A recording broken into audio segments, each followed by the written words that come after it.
This is Ron Higgins with the Shreveport Bossier Journal.com and theronhiggins.com, and we're approaching midnight here in Tiger Stadium after a resounding 62-0 LSU win over Army as LSU welcomed Army to Tiger Stadium for the first time ever. A respectful Tiger Stadium crowd. There was no red, white, and blue, and they gave Army their respect. I mean, these are kids who are trained to defend our country, and they gave them such respect. LSU's team played them like any other team, played them hard. Army was vastly overmatched. They were a 32-point underdog going into this game. They were outweighed by 60 pounds per man on LSU's offensive line to Army's defensive line. But there was no way they were going to win this game. It was just a matter of how bad they were going to get beat. LSU took care of business. Give them credit. This was a lot like the Grambling game back in September. The LSU won 72-10 when Jay Daniels threw for like 5 touchdowns in the first half and 260-something, and was able to sit out the second half and rest. And Nussmeier came in. Garrett Nussmeier came in quarterback, and they were able to play a lot of players. This was the same thing tonight, and tonight it really meant a lot for this reason. As you well know, in 2 weeks, LSU goes to Tuscaloosa to play Alabama. Basically, this is LSU's chance to control their own destiny in the SEC West if they win this game in a couple of weeks. And they need to go in that game as healthy as possible because they have an open date next week, like they always do before the Alabama game. And they need to get some of their, basically their whole team through this game injury-free. That's why it was great for Jaden Daniels to come out in this game and hit 11-15 passes for 279 yards and 3 touchdowns, 2 TDs each to Malik Neighbors and Brian Thomas. Another 500-yard night, the 7th 500-yard game for total offense for LSU, 570 yards. Wow. Just keep putting the big numbers up. And Army really never had a chance in this game at all. Their regular starting quarterback was hurt for this game. He got hurt last week, lost in Troy. Army played two freshman quarterbacks, Champ Harris and Larry Robinson, and both of them look like two freshman quarterbacks. This is no place to come into, and if you're a true freshman and have to quarterback. And of course, we know the Army's offense is pretty simple. A lot of option stuff, basic junior high offense stuff, repetitive. It fits the Army mold of repetition, but they were just so physically and athletically overmatched. It was they knew coming in was going to be like this, but I didn't think they would know it was going to be 62-0. And honestly, LSU played, I think, 80 players, 70 or 80 players. They played everybody they could. I mean, LSU's fifth-string running back Trey Holly, broke loose for a 67-yard touchdown.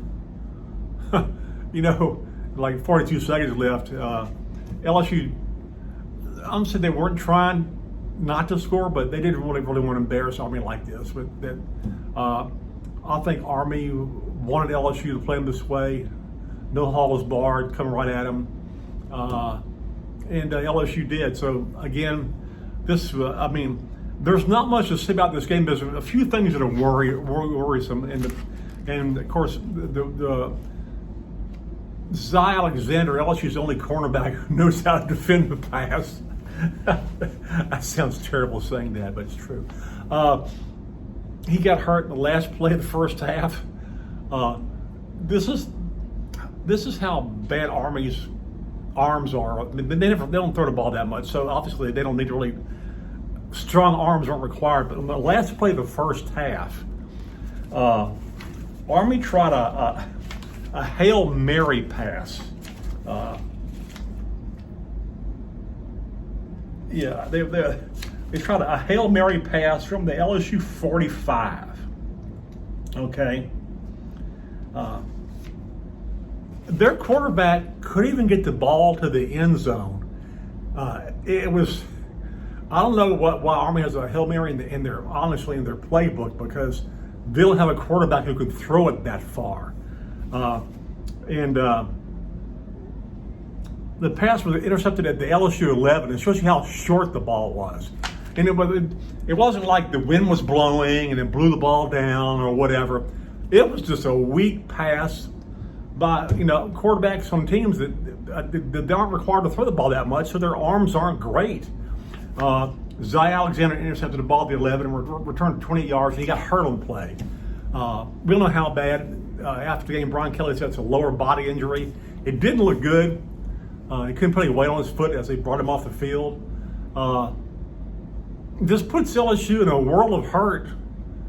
They got 2 weeks to get ready for Alabama, and they don't have a cornerback who's worth a damn, who's experienced. That's a problem. Can be solved in 2 weeks? I don't know. I mean, you got some freshmen. Javen Tabiano played some cornerback today. Ashton Stamps has been hurt. He'll come back. But two of their cornerbacks, two of their transfers, you can't get a clear answer from Brian Kelly on these guys. Like Denver Harris, a A&M transfer, started some games this year, played a lot. Went on the sideline tonight. Asked Ron Kelly about him. He's not active. He wasn't active. I didn't realize that this was an NFL deal where you have an active list and inactive list. I guess Kelly in his mind has one. Like, this kid's not playing for the crap, or he's not adhering to rules or whatever. He's on my inactive list, so that's what he tells us. He's inactive. Deuce Chestnut, the Syracuse transfer, we still don't know what the hell is going on with him. Have no idea. No clue.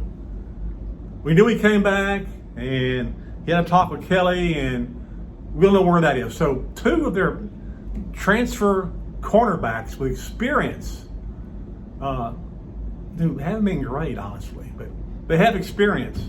We don't know what the hell they're doing. I mean, they weren't on the sideline tonight. Inactive, whatever the hell that means. Inactive. Well, LSU better find some active cornerbacks in a couple of weeks to play Alabama. The Crimson Tide came back and beat Tennessee today. After looking god-awful in the first half, they woke up the second half and beat the Vols 34-20. So LSU goes into Tuscaloosa in a couple of weeks. Got an explosive offense. Honestly, on paper, better than Alabama's offense. Defensively, not so much. So we'll see what happens in a couple of weeks. I'll be at that game. And until then, we have an open date week. We'll catch up on some rest. And we'll see you in 2 weeks in Tuscaloosa. Hopefully something good to report. This is Ron Higgins with the ShreveportJournal.com and theronhiggins.com, bidding you a good night from Tiger Stadium press box.